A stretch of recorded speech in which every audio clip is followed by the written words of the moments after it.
going to show you a little bit about what's on my iPad. This is my home screen. Some of the apps that I use on here every day during school are Evernote, which I'm going to use more and more this year to organize all my notes, my entire life basically. Obviously Twitter to get the word out and get some words in. Chrome I'm using more and more, especially now that Chrome's on the iPad and that I can really have the same display on my MacBook, on my iPad, on my desktop. It's really a very convenient browser because everything is there, whether I move from machine from my office. Some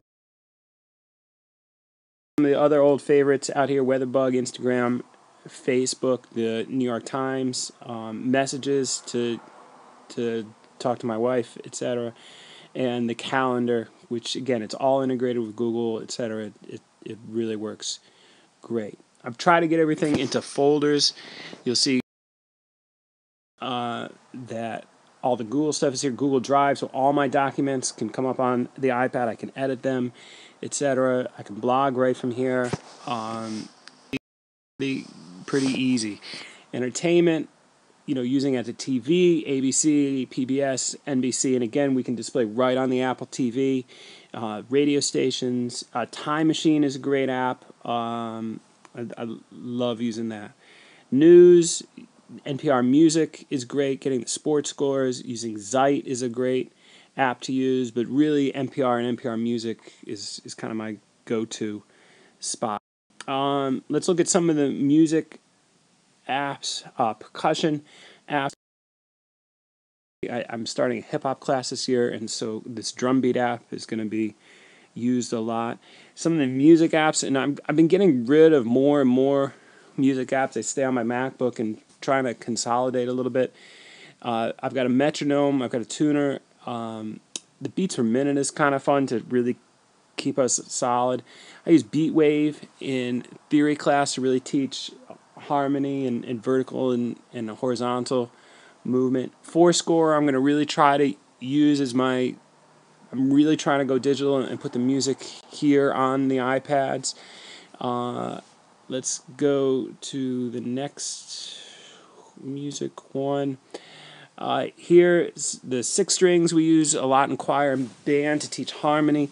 It works very well as a guitar or banjo. You see some of the other kind of loop type things. Noda is a great quiz type thing. The kids can access all of their recordings there. The composer puts a fact of the day there. I've got the Animoog, which I need to learn how to figure out. Morphwiz is a cool sound generator that we used with the Waterbury Symphony this year. Praise Hymns is a great app. It has 4-part hymns, and it's got the music and it plays, which is great for sight reading.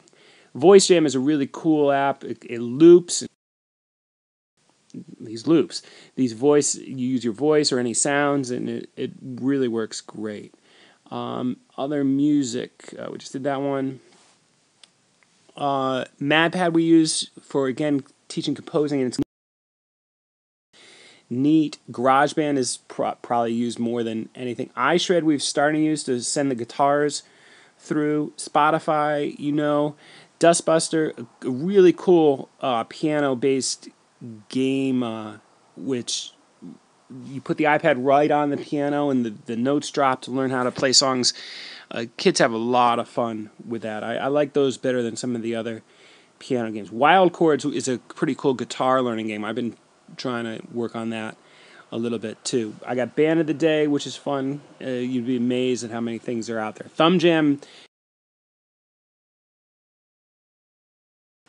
Some of the productivity apps we use: Idea Flight, Join Me, the whiteboards to display, and most of these can display on any iPad in the world or any computer in the world. So you setting something up and it can send out.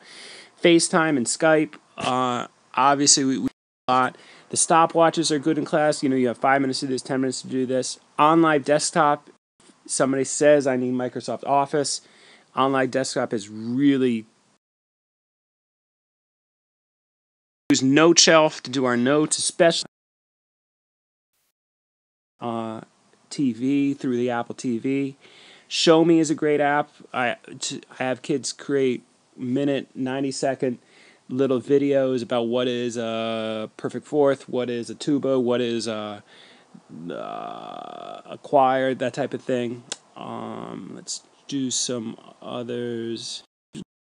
Clipboard, getting my news plan book for lesson plans. And that's about it for the main stuff.